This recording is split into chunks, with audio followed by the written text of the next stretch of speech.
శకుని విషం నిండిన నవ్వు నవ్వుతూ ఇలా అన్నాడు, నీ దగ్గర ఇంకేమైనా సంపద మిగిలిందేమో ఆలోచించు, ఆఖరి పందానికి అది పనికొస్తుంది అని అన్నాడు. అప్పుడు యుధిష్ఠిరుడు, నేను నా సర్వస్వం ఓడిపోయాను, నా సోదరులను ఓడిపోయాను, చివరికి నన్ను నేనే ఓడిపోయాను, నీకు దాసుని అయిపోయాను, ఇక నా దగ్గర ఏం మిగిలిలేదు అని చెప్పి యుధిష్ఠిరుడు తలదించుకున్నాడు. అప్పుడు శకుని, యుధిష్ఠిరా, ఇప్పుడు చెప్తున్నాను విను, నీ దగ్గర ఇంకా సంపద ఉన్నా కూడా ఆ సంపదని రక్షించుకోవడానికి నిన్ను నువ్వే ముందు పందెం కాసుకొని ఓడిపోయావు. అది ధర్మం కాదు, అధర్మం. నీ దగ్గరున్న సంపదంతా అయిపోయిన తర్వాతే నువ్వు పందెం కాసుకోవాలి అని అన్నాడు. అది విని యుధిష్ఠిరుడు మౌనంగా ఉండిపోయాడు. అప్పుడు శకుని ముల్లకర్రతో పొడిచినట్లు మాట్లాడుతూ ఇలా అన్నాడు, రాజా, మీ పాండవుల ప్రియపత్ని ద్రౌపదిని నువ్వు పందెంలో పెట్టలేదు. ఆమెని పనంగా పెట్టి నువ్వు ఆడు. మా వైపు నుంచి మా దాసుడు అయిన నిన్ను పనంగా పెట్టి మేము ఆడతాము. నువ్వు గెలిస్తే నీ దాస్యం నుంచి విముక్తి లభిస్తుంది అని అన్నాడు. ఆ మాటలు వినగానే సభలోన పెద్దలందరూ తలదించుకున్నారు. భీష్ముడు, ద్రోణుడు, అశ్వత్థామ, కృపాచార్యుడు జరగబోయే భయంకరమైన ప్రమాదాన్ని గ్రహించారు.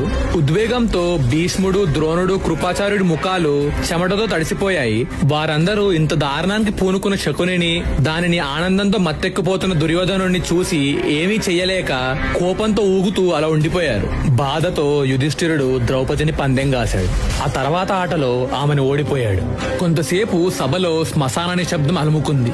అప్పుడు దుర్యోధనుడు ఆనందం పట్టలేకపోయాడు. అతడి అహంకారం ఆకాశం పట్టనంత స్థాయికి పెరిగిపోయింది. పాండవుల్ని పూర్తిగా జయించాననే గర్వంతో పిచ్చెక్కినట్లు అయిపోయాడు. ఆ తర్వాత ఇలా అన్నాడు, విదురా, వెంటనే వెళ్లి ద్రౌపదిని ఇక్కడికి తీసుకురా. పాండవుల ప్రియపత్ని ద్రౌపది ఇప్పుడు నా దాసయింది. ఆమె దాసిలా నా మందిరాన్ని ఊడ్చాలి. ఆ పాపాత్మురాలు నా దాసిలలో ఒక్కరిగా ఇంక నుంచి నా దాసిలతోనే కలిసి జీవించాలి అని ఆజ్ఞాపించాడు. విదురుడు అక్కడి నుంచి కదల్లేదు. ఆ తర్వాత ఇలా అన్నాడు, దుర్యోధన, నువ్వు బుద్ధి లేని వాడివి. నీ వంటి మూర్ఖుడే ఇలా మాట్లాడగలడు. నీ తల మీద మృత్యుదేవత తిరుగుతోంది. నీ మెడకి కాలపాశం చుట్టుకొని ఉంది. అవి నాకు కనబడుతున్నాయి. ఇంతకీ ద్రౌపది నీ దాసి కాదు. ముందే జూదంలో ఓడిపోయి దాసుడైన యుధిష్ఠిరుడికి ద్రౌపదిని పనంగా పెట్టే అధికారం లేదు. ఆ పందెం చెల్లదు, ఆ ఆట చెల్లదు అని అన్నాడు. దుర్యోధనుడు విదురుడికి సమాధానం చెప్పలేదు. ప్రాతికామిని పిలిచి ఇలా అన్నాడు, ఈ విదురుడు పిరికి పంద, నువ్వు వెళ్లి ద్రౌపదిని తీసుకురా అని ఆజ్ఞాపించాడు. ప్రాతికామి అంతఃపురంలో ఉన్న ద్రౌపది దగ్గరికి వెళ్లి ఇలా అన్నాడు, ద్రుపదనందిని, యుధిష్ఠిరుడు జూదంలో తన సర్వస్వం పనంగా పెట్టి ఓడిపోయాడు. నీ మీద పందెం కాసి నిన్ను ఓడిపోయాడు. నిన్ను దుర్యోధనుడు గెలుచుకున్నాడు. ఇప్పుడు నువ్వు అతడికి దాసివి. నీ చేత దాసిలు చేసే పనులు చేయించడానికి తీసుకురమ్మని నన్ను పంపాడు అని అన్నాడు. అప్పుడు ద్రౌపది,